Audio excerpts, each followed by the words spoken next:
পৃথিবীর যে যেখানে বসে ভিডিওটি দেখছেন সবাইকে অসংখ্য ধন্যবাদ। আশা করি সবাই ভালো আছেন। আজকে যে জিনিসটি আপনাদের সামনে নিয়ে এসেছি কিন্তু এটা প্রত্যেকটা তান্ত্রিক কবিরাজের প্রয়োজন। বলে দিলাম, প্রত্যেক তান্ত্রিক কবিরাজের কিন্তু এটাও প্রয়োজন। গুরুজি, এটা কি? এটা এমন একটি পাওয়ারফুল জিনিস যা আপনাদের হাতে আজকে তুলে দিচ্ছি। হাতে পেলেই না বুঝতে পারবেন। তবে একটা কথা বলে যাই, বিশ্বাসে মিলায় বস্তু তর্কে বহুদূর। যাদের বিশ্বাস আছে তারা কাজ করলেই কাজে সফলতা আসবে, যাদের বিশ্বাস নেই তারা কাজ করলে কাজে বিফল হবে। কারণ বিশ্বাস নেই আপনার, এটা মনে রাখবেন। ঠিক আছে?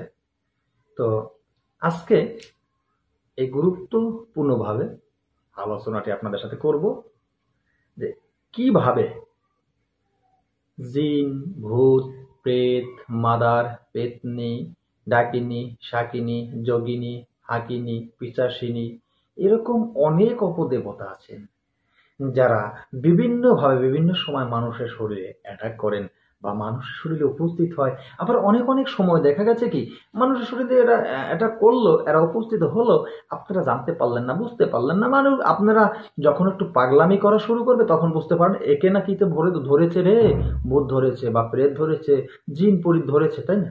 যখন পাগলামি করে তখন আপনাদের মনে হয়। তার আগে বুঝতে পারেন না। দেখেন হঠাৎ করে একটা মানুষ খাওয়া দাওয়া কমে গেছে, এই হঠাৎ করে একজনের পেটের ভিতরে ব্যথা শুরু হয়ে গেল, এই হঠাৎ করে একজন অসুস্থ হয়ে অজ্ঞান হারা হয়ে গেল। হঠাৎ করে আমরা তো মেডিকেলে নিয়ে দৌড়ছে, ঠিকছে মেডিকেল, তাই না? আপনি ঠিকছে মেডিকেল যান, আপনারা আমি নিষেধ করি না, যাবেনই তো। অসুস্থ লোক হলে সর্বপ্রথম মেডিকেলে যাওয়া উচিত। বর্তমান যে নিয়ম চলতেছে, আপনি যদি মেডিকেলে না যেয়ে তান্ত্রিকের কাছে, কবিরাজের কাছে যান, আর যদি কিছু হয়ে যায় ওই বেচারি ফেসে যাবে, তার কি কারাগার মানে জেলখানা যেতে হবে। এই কাজগুলো কেউ করবেন না। আগে আপনারা মেডিকেল যান, মেডিকেল গিয়ে যদি মারা যায় তাহলে কিন্তু আপনি ডাক্তার, কিন্তু কোনো জায়গার ডাক্তার এই পর্যন্ত মনে ফেসে গেছে, জেলখানা গেছে।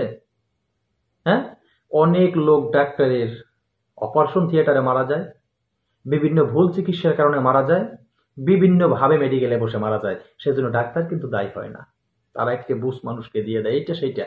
তাই আপনি সর্বপ্রথম আপনি বিপদ থেকে মুক্তি পাবেন ভাই। আপনি তান্ত্রিক, আপনাকে আমি অনুরোধ করে বলবো, জোর হাত করে বলবো, আপনি এত বড় দায়িত্ব নিতে যাইেন না। সর্বপ্রথম ওরা আপনি মেডিকেলে পাঠাই দেন। মেডিকেলে যদি বাচ্চা হনে ডাক্তার যদি স্যালেন্ডার হয়, এবার যদি আপনার কাছে আসে না, এবার আপনি দেখেন আপনি কোনো দায়ের ভিতরে আপনি থাকবেন না, আপনি দায় মুক্ত হয়ে থাকতে পারবেন, ঠান্ডা মাথায় আপনি কাজ করতে পারবেন। এরপরে আপনাকে কেউ বলতে পারবে না যে আপনি তো মেডিকেলে যেতে দেননি। আপনারা ওরা তো মেডিকেল ঘুরেই আপনার কাছে আসুক, আপনি সেই অপেক্ষা করবেন। কিন্তু আপনার কাছে প্রথম যদি আসে, ভাই আমার পেটে ব্যথা করে না, আপনি বলবেন আপনি ডাক্তারের কাছে যান। না, আপনার কাছে আসছে, আপনি কিছু দেন না, না দেখেন এই ব্যাপারে আমি কিছু দিতে পারবো না, আপনি একটু পরীক্ষা করে আসেন। কারণ এখন কিন্তু ডাক্তারের কাছে গেলে একটা মজা কি জানেন, 3টা পরীক্ষা টেস্ট দেয়। মানে ওরা ওষুধ দিচ্ছে ব্যবসা করতে না পারলেও টেস্ট কইরা ব্যবসাটা করতে পারবে। কথা বোঝেন না? তা টেস্ট দিবে, টেস্ট দিয়ে আপনারা দেবে 3 দিন পড়াইয়েন, 5 দিন পড়াইয়েন, 7 দিন পড়াইয়েন। আল্লাহর মধ্যে বাঁচেন মরেন ওটা হলো পরের ব্যাপার। ও ব্যবসাটা ওরা করিয়ে খাক। হ্যাঁ, ওদের ব্যবসা আপনি বাধা দিতে গেলে আপনি কিন্তু থাকতে পারবেন না সুস্থে, এটা মনে রাখবেন। তা ওদের দ্বারা আগে পাড়াই দেন, ওদের ঘুরে পরে আহুক। আর যদি আপনার নিকটতম পার্সোনাল কোনো লোক হয়ে থাকে যারা আপনারে বিশ্বাসী করে, আপনার কথা ছাড়া কোথাও যাবে না, আপনার প্রতি অগাধ বিশ্বাস আছে, তাদের চিকিৎসাটা আপনি কইরেন, সবাইটা কইরেন না।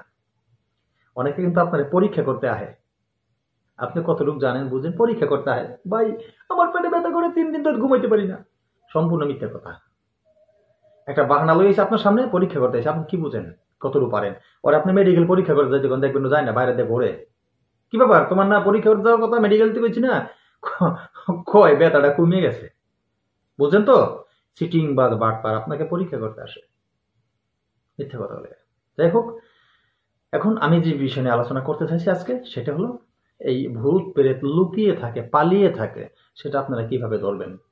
যে আপনার শরীরে ওই লোকটা অসুস্থ হয়ে পড়ছে, তার শরীরে ভূত প্রেত আক্রমণ করেছে, সে পাগলামি করে না। ওই যে বললাম, মাথা ঘুরায়, পেটের ব্যথা করে, পিঠের মেরুদণ্ডতে ব্যথা করে, হঠাৎ অজ্ঞান হয়ে যায়, এই একা একা ঝুপ করে বসে থাকে এক জায়গায়, মানে কোনো কিছু ভালো লাগে না, বিভিন্ন ধরনের সমস্যা। অতপর সময় জ্বর শরীর থেকে ছাড়ছে না, আবার এই শরীরে ভয় লাগে, এই যে বিভিন্ন সিচুয়েশনগুলি, সে আরো অনেক অনেক রোগেরও কিন্তু জন্ম নেয় এই প্রেত শক্তি থেকে। তো সেই প্রেত শক্তিকে আপনি একটা পরীক্ষা করুন। আপনি এই রোগীটা আপনার কাছে আসছে না, আসলো তার কি ডাক্তারি সমস্যা, তাহলে মেডিকেল পাঠান। আর যদি আপনার কবিরাজি সমস্যা থাকে, সত্য করে তার চিকিৎসা করুন। কিভাবে করবেন বলে দিচ্ছি, এই ভিডিওর সাথে থাকলে কিন্তু জিতবেন, ঠিক আছে না? এই ভিডিওর সাথে আপনি থাকলে জিতবেন। প্রত্যেক কবিরাজের কিন্তু দরকার জানা, আবারও বললাম, কারণ রোগীর শরীরে কি রোগ এটা পরীক্ষা করে আপনি বের করতে পারবেন। এই যে জিনিসটা দিলাম এর মাধ্যমে বের করবেন, আপনি সহজে জানতে পারবেন তার সাথে ভূত প্রেত আছে, নাকি মানুষ তাকে ক্ষতি করেছে, নাকি ডাক্তারি কোনো সমস্যা। আপনি কিন্তু আলাদা আলাদা করে দেখতে পারবেন খুব সহজে। কিভাবে দেখবেন আসুন জেনে নেই। তার আগে বলবো, আমার এই চ্যানেলটি নতুন যারা দেখতেছেন তাদেরকে বলছি, একটি প্রশিক্ষণীয় চ্যানেল। এই চ্যানেলে তন্ত্রমন্ত্র যন্ত্র গাছগাছায় রোগ মুক্তি বান বিদেশ বশীকরণ উচ্চারণ মারণ থেকে শুরু করে ভালো মন্দ সব ধরনের ভিডিও আমি আপলোড করে থাকি, ঠিক আছে? বুঝতে পেরেছেন তো? তাই আপনি যদি কবিরাজি শিখতে চান, এই চ্যানেলের সাথে যুক্ত থাকেন, এই চ্যানেল থেকে তন্ত্রমন্ত্র যন্ত্র শিক্ষা করে ভালো একটা কবিরাজি মানব কল্যাণে কাজ করতে পারবেন, নিজে উপকৃত হতে পারবেন। তাই যারা এখনো এই চ্যানেলটি সাবস্ক্রাইব করেননি, চ্যানেলটি সাবস্ক্রাইব করুন, পাশে থাকা বেল আইকনটি বাজিয়ে নোটিফিকেশন অন করে চ্যানেলটি লাইক দিয়ে দিন, যাতে আমি এরকম পাওয়ারফুল ভিডিওগুলি দেওয়া, সাধন ভজন যা কিছু আমি দিয়ে থাকি, এরকম পাওয়ারফুল ভিডিওগুলো সবার আগে আপনার কাছে চলে যায়। আশা করি বুঝতে পেরেছেন। তো চলুন আজকের মূল কাছে, মূল বস্তু পেতে হলে মূলে চলে যাব। সেই মূলে যাওয়ার শুরুতেই একটু কাজে যাই। ছোট্ট একটি যন্ত্র, যে যন্ত্রটির মাধ্যম দিয়ে আপনারা এই পরীক্ষাটি করবেন। চলেন আমরা সবাই মিলে যন্ত্রটি একবার দেখে আসি। এই যে যন্ত্রটি, আশা করি এই যন্ত্রটি আপনারা দেখেছেন। হ্যাঁ, ঠিক দেখেছেন, এই যন্ত্রটি অত্যন্ত পাওয়ারফুল যন্ত্রটি। দেখেছেন তো? আমার সম্পূর্ণ যন্ত্রটির ডিটেলস লেখা আছে। আমার গুরুমুখের বিদ্যা আমি নিজে হাতে ডায়েরিতে লিখে রেখেছি। তো তো অনেক সময় হাতের লেখাটাকে একটু অন্যরকম হয়ে যায়, তো সেটা আপনি একটা মন্তব্য করবেন না, কিছু ধরে নিয়ে আর কি। কথা বলছেন না? আমিও তো আমাদের মতো তেমন কতগুলো, আপনারাও তো অনেক শিক্ষিত তাই না? আমি কিন্তু তেমন শিক্ষিত না। আপনারা অনেক শিক্ষিত, আমি কিন্তু শিক্ষিত না। আমি কিন্তু মনে করেন যে ওই আপনাদের কাছ থেকে শুনে কিছুটা শিখি আর কি, ঠিক আছে? আর যতটুকু জানি যায় আর কি, ওটা অন্য ব্যাপার, বললাম না। এখন আসেন যন্ত্রটা কিভাবে পরীক্ষা করবেন।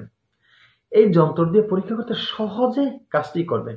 আপনি মেস্কো জাফরান কালি, ঠিক আছে, মেস্কো জাফরান কালি, কস্তুরী, অম্বর, এর সাথে আপনি নিবেন এই যে মিশ্রিত জিনিসগুলি দিয়ে আপনি কালি তৈরি হয়, সেই কালি আপনার প্রয়োজন হবে। আমি খালি মেস্কে জাফরান কালি নিলে হবে না। এই যে মেশকো, আবারও বললাম, মেশকো জাফরান কস্তুরী অম্বর দিয়ে যে কালিটি তৈরি হয়, সেই কালিটি নিয়ে আপনি পাক পবিত্র হয়ে পরিষ্কার ভাবে পশ্চিম দিকে মুখ করে বসবেন। অবশ্যই আগরবাতি মোমের বাতির সামনে জ্বালিয়ে নিয়ে একাগ্রতা বিশ্বাসের সাথে যন্ত্রটি ছোট্ট একটি কাগজে লিখবেন, ছোট্ট একটি কাগজে। তো যন্ত্রটি আপনার লেখা শেষ হয়ে গেল। আসুন কি করবেন এরপরে। নকশাটি আপনার বোটে নিবেন। বলছে কি বুঝতে পারেন না? যেমন এটা যদি একটা নকশা হয়, সেটাকে আপনার বোটে নিবেন, 4 ভাঁজ করবেন। এই যেমন একবার, এই যে দেখেন, একটি ভাঁজ দিয়েছি, 2টি ভাঁজ, 4টি ভাঁজ, হচ্ছে না? এবার এই নকশাটি আপনার কাছে রোগী যে আসবে, রোগীর এই যে অনামিকা, এটাকে অনামিকা বলা হয়। যারা অনামিকা চিনেন না, আজকে চিনে নিন, এটা অনামিকা, এটা মাধ্যমা। এই 2 আঙ্গুলের মাঝে এইভাবে, এই যে রেখেছেন না, এভাবে, এই যে দেখেন, এভাবে রেখেছেন তো, এই যে রেখেছেন না, এখন আঙ্গুলটা ফাঁকা আছে না, জাতাই দেখেন, এভাবে জাতা দিয়ে রাখুন, ধরে বসবেন, কিছুক্ষণ সময় ধরে বসবেন। সুতোই রেখেছেন, এটাই কেরামতি, আপনার গাড়ি জাতা দিয়ে ধরে বসবেন। জিন পালাই আছে, এতদিন আপনারা জানতে পারেননি এর সাথে জিন আছে। এতদিন জানতে পারেন এর সাথে ভূত আছে। এতদিন জানতে পারেন এর সাথে প্রেত আছে, পরী আছে, মাদার আছে। আপনি এইটা ধরার একটু পরেই দেখবেন হাউ হাউ করে সে কথা বলতে শুরু করছে। হা হা, এরকম পাওয়ারফুল এই যন্ত্রটি। এটা দিয়ে কাজ করা মাত্রই আপনার কিন্তু একটা সুনাম অর্জন হবে। এই যে বললাম, এরপরে আপনি সেই জিন রোগীর চিকিৎসা করবেন। আর যদি দেখেন আপনি এভাবে কিছু হচ্ছে না, সিম্পল এভাবে হচ্ছে না, তাহলে আপনি মনে করবেন ডাক্তারি রোগ। তবে একটা কথা বলে দেই, আরেকটা কথা বলে দেই, সেটি হলো যন্ত্র দিয়ে কাজ করবেন, যন্ত্র জাগ্রত করতে হয়। সেটা আমার অনেক ভিডিওতে আমি বলে থাকি, যন্ত্রকে জাগ্রত করতে হয়। যন্ত্র যদি জাগ্রত না হয়, সেই যন্ত্র কিন্তু কাজ করে না। তো দেখা গেছে রোগী, আপনার এরকম রোগী হলো, আপনার যন্ত্র কাজ করলো না, তখন আপনি বুঝে নেবেন সেই গুরুজি বলে দিচ্ছে এটা ডাক্তারি রোগ, কিন্তু সেটা হবে না। আপনার বুঝে নিতে হবে, আপনার যন্ত্র জাগ্রত করে যন্ত্র পরীক্ষা করতে হবে, যন্ত্র কাজ করে কিনা সেটি জানতে হলে অবশ্যই ভিডিও স্ক্রিনে আপনার এই ভিডিওর ভিতরে, মানে এই চ্যানেলের ভিতরে ঢুকে অনেক ভিডিও এভাবে দেওয়া আছে যন্ত্র পরীক্ষা করার জন্য, যন্ত্র জীবিত নাকি মৃত্যু সেটা কিভাবে পরীক্ষা করবেন, এরকম ভিডিও দেওয়া আছে। ভিডিওগুলি দেখে নিয়মগুলি শিখে কার্যক্রমগুলি করবেন। এই ভিডিওতে এত কিছু বলতে গেলে ভিডিও লং হয়ে যাবে, তো সেই কারণে সবকিছু বলতে পারলাম না। আজকের মতো এখানে শেষ করলাম। নতুন ভিডিও নিয়ে সারা পর্যন্ত সকলে ভালো থাকবেন। আপনাদের মন্তব্য মতামত যা কিছু কমেন্ট বক্সে লিখে দিবেন। সবাইকে অসংখ্য ধন্যবাদ জানিয়ে শেষ করছি। জয় গুরু।